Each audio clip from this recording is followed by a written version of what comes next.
Hello guys, magandang araw sa inyo. Welcome back to my channel. Sa video ito, ituturo natin sa inyo kung paano natin makuha ang pera natin sa lumang GCash natin. Halimbawa, hindi na mabuksan. For example, na-deactivate yung SIM card nyo, hindi makareceive ng OTP, hindi nyo na talaga mabubuksan yung guys. Kasi pag nag-deactivate na yung SIM card natin, hindi na pwede yun. Kaya ang gagawin natin, gagawa tayo ng bagong account.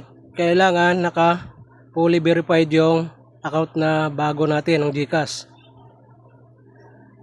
Una-una natin gagawin, punta muna tayo dito sa GCash, open nyo yung GCash nyo, pero huwag nyo buksan muna yung password nyo. Diyan nyo makita yung help. Yung nasa screen, nakikita nyo yung may ano na yan, may kamay. Click nyo yan dyan guys. Yan ang una-una yung gawin, click nyo. Tapos pupunta kayo dito. Ayan guys, nakita nyo yan dyan yung may transfer fund and services. Yung may kamay, i-click nyo yan dyan. Ngayon guys, nakita nyo may circle na red at saka yung may kamay. I-click nyo naman ulit dyan para mapunta tayo kay ChatGG. Ngayon guys, pag dito na kayo kay ChatGG, yung itatype nyo, tagalogin nyo na lang. Para hindi kayo mahirapan kasi yung ChatGG, marunong naman mag-Tagalog yun. Nasasabihin nyo lang guys, pwede ba ilipat ang pera ko sa mula sa lumang account ko patungo sa bagong account ko na GCash account. Ngayon guys, sasagot niya si JJ na sasabihin niya ay kung anong number ng GCash account mo na dati. Ilagay mo yan dyan, tapos yung birthday mo, tinatanong niya rin yan dyan. At saka pangalan mo guys, tinatanong niya rin yan dyan.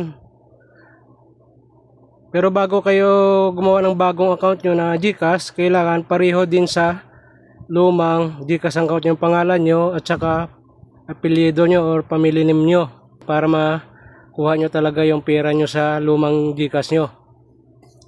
Ngayon guys, susundan nyo lang yan dyan kung anong sinasabi niya dyan sa inyo. Ang pinakahuli niya, sasabihin niya sa iyo ay yung sa ticket. Yung ticket na sinasabi niya. Ngayon, pupunta na tayo doon kung saan nyo makikita yung ticket. Doon kasi kayo mag-upload ng ano nyo, yung ID nyo. Yung valid ID nyo. Yung isang selfie at saka hindi naka-selfie. Yung pipicturean nyo lang yung picture nyo. Dapat hindi nyo nakakrop. Ngayon, sasabihin niya kung saan kayo pupunta. Nakalagay naman dyan para makita nyo guys kung saan nyo makita ang binigay na ticket ni ChatGG sa inyo. Ngayon, pupunta na tayo doon. Punta na tayo guys sa bagong GCash account natin na ginawa. I-open nyo yan. Ilagay yung password nyo dyan para mapunta tayo dito.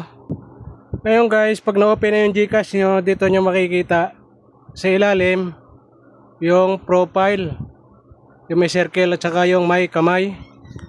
I-click nyo yun dyan para mailipat tayo dito. Ngayon guys, yung na-click nyo na yung profile, dito na tayo papunta sa ating GCash. Scroll nyo lang pababa yan para makita nyo yung help. Tapos, dyan nyo naman, i-click nyo naman yung help. Dito naman tayo pupunta. Sa may support and ticket. Guys, dito naman tayo pupunta. I-click nyo na naman yan. Para mailipat naman tayo dito. Ngayon guys, pag-click nyo na may support and ticket, dito naman tayo pupunta. Dyan nyo na makikita yung may ticket number na kayo. At saka, i-click nyo dyan yung sa may kamay na nakaturo. Nakita nyo yung mga nakalagay dyan na nakasulat. Yan lang susundin nyo guys para pumunta tayo dito. Yan, ito na yung pinakahuli guys. Dito tayo mag-upload ng ano natin, picture na naka-selfie at saka yung picture na hindi naka-selfie. Tandaan nyo lang guys na dapat mga valid ID yung gagamitin nyo sa pag-selfie na hawak nyo at saka yung pag-picture nyo sa ganun pa rin na valid ID nyo. Pagkatapos nyan, kung naka-upload na kayo ng picture, after 3 days, i-follow up nyo lang sa customer service ng GCash guys. Tumawag kayo sa 2882 guys, yan ang customer service ng GCash. Dapat naka-TM o naka-globe kayo para wala ang bawas ang load nyo. Kasi matagal yan bago sagutin ang customer service guys. Bago nyo tumawag, i-ready nyo na yung ticket number nyo, yung number ng lumang cellphone nyo, tatanong yan, tsaka yung pangalan nyo, kung kailan kayo pinanganak, tatanungin nila ulit yan. Basta after 3 days tawag kayo. Magantay lang kayo habang nagre-ring, matagal yan guys, mga minsan 20 minutes, ring ng ring yan. Kaya dapat, ano lang kayo, tiyaga lang talaga kayo para maibalik yung pera nyo.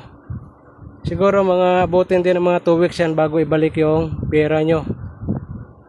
Tapos tatawagan nyo ulit kung anong sasabihin nila after 3 days, after 2 days ulit tatawagan nyo. I-inquire nyo ulit kung anong status na ng ano nyo, yung pinapollow up nyo na pinapabalik na pera sa GCash nyo patungo sa bagong account number nyo. Yan lang guys yung naituturo ko sa iyo. Sana makatulong ito yung mga nag-close yung GCash na hindi na ma-open, na may lamang pera. Ay susundin nyo lang yan yung ginawa ko. Sa pag ano naman pala, sa pag balik ulit, para makita nyo ulit ito, punta naman ulit kayo sa GCash number nyo. Punta kayo sa may profile nyo. Pag na-open na yung GCash nyo, i-click yung profile sa bandang kanan.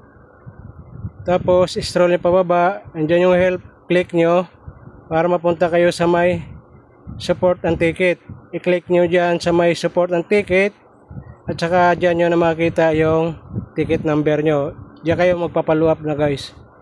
Sige, salamat sa panonood. Sana nakatulong itong video ko sa mga nawala ng GCash number na hindi mo open, na may pera pang laman. Ingat kayo lagi kung saan kayo naroroon. Hanggang sa muli. Paalam. And I got your little boo telling me she love me. I got this one, that one. Damn, it's gonna be a long night.